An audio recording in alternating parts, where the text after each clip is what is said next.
ngawe mulaba bebitibwa eno haramu ya Fadhl Abbas alayhi salam kati n'ekifo kino kyemulaba ekyo omukono gwo gwa left we bagutemerako kati emabega waliwo omwala omugga kati yali agenda okukima amazzi ne batumako ogwo omukono then we bamala n'ogwa right mu kifo kiri we bagutemerako we batimako emikono ebiri Fadhl Abbas nayagala okusitula ekintu ekyalimu amazzi ng'akozesa omwa ne bamukuba obusaala weewuunya obulumi ba Ahlulbayt bayitamu nga basevinga obusiraamu baganda baffe lesson obusiraamu tubeere nga tubimizaawo nga tusaala because batulwanira obusiraamu buno okubeera nga busigalawo. Fadhl Abbas alayhi salatu wassalam azaalibwa Imaamu Ali ye taata we. Tujjukire nti Imaamu Ali alayhi salatu wassalam Fatimatu Zahra alayhi salam waafa n'awasa omukyala bamuyita Ummul Banina. Nolwekyo maama wa Fadhl Abbas ye Ummul Banina. Ummul Banina abaana be bana omu babiri basatu bana bonna bafiira wano e Karbala. Nolwekyo oyo maama Ummul Banina ye maama wa Fadhl Abbas era nga taata wa Fadhl Abbas ye Imaamu Ali alayhi salatu wassalam. Baganda bange basisita bange tubeere nga tumentalinga abaana baffe nga Imaamu Ali ne Ummul Banina ne ba Fatimatu Zahra oba mentalinga ba Fadhl Abbas okubeera nga baagala eddiini yaabwe ey'obusiraamu nga we mulaba emabega wange ye haram ya Fadhl Abbas alayhi salatu wassalam. Fadhl Abbas alayhi salam ne Imaamu Hussein lwaki bajja mu luno olutalo omuntu ayinza okugamba lwaki bwe bategeera nti bagenda kubatta ate lwaki bajja mu lutalo. Muganda ng'ekitiibwa okuddamu ekyo nga sinaba kutunuulira ebikwatagana ku Fadhl Abbas alayhi salam.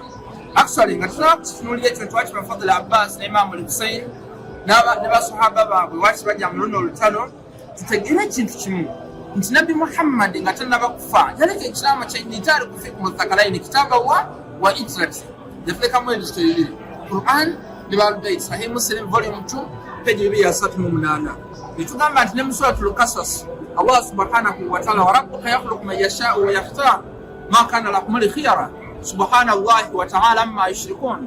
Katonda yatonda omuntu era yamulondera abakulembeze nolwekyo yaleka Ahlulbayt ne Quran. Nabbi nga avuddewo abantu bagenda mu Sakifa ne beerondamu bwe batyo Abubakari, Umaru, Uthmani paka wekyatuuka ekiseera nga basse Uthman Khalifa Uthman ne bateerako Imaamu Ali alayhi salatu wassalam. Imaamu Ali yali era alina right ye because y'omusika wa Nabbi Muhammad wetwalabangamu hadisi ye Gadir inni taariku fikum thaqalaini kitaba Allah wa itrati oba man kuntu mawla fa hadha aliyun mawla. Buli abadde amanyi nti nze omukulembeze we nze Nabbi right now ye Imaamu Ali alayhi salatu wassalam. Imaamu Ali wavaawo Imaamu Hassan n'addawo kati ne wajjawo Imaamu Hussein.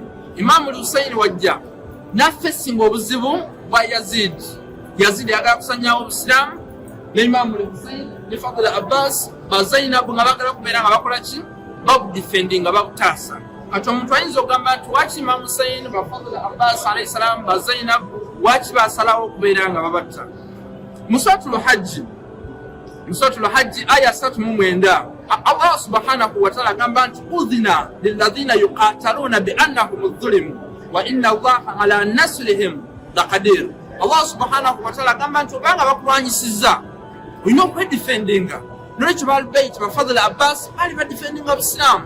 Yazid ali mu kutasaala, Yazid tasiiba, Yazid atta abaana nga bali Asgar bali Akbar ali mu kubatta n'abalala. Nolwekyo Fadhl Abbas ne Imaamu Hussein bali badefendinga busiraamu. Naye Allah subhanahu wa ta'ala afunikira ayo yange agamba nti wa inna Allaha ala nasrihim laqadir. Allah subhanahu wa ta'ala agenda making sure nti ataasa message yaabwe. Tunuulira leero, where is Yazid? Where is Fadhl Abbas? Fadhl Abbas ligasi yekyaliwo naye ba Yazid baliwa, ba Muawiya baliwa. Nolwekyo baganda bange ab'ebitiibwa tuzze wano on your behalf twegayirira Allah abeere nga atumalira haja bihaqi Fadhl Abbas, bihaqi Imaamu Hussein, bihaqi Zainab wa ashabihim. Wassalamu alaikum warahmatullahi wabarakatuh.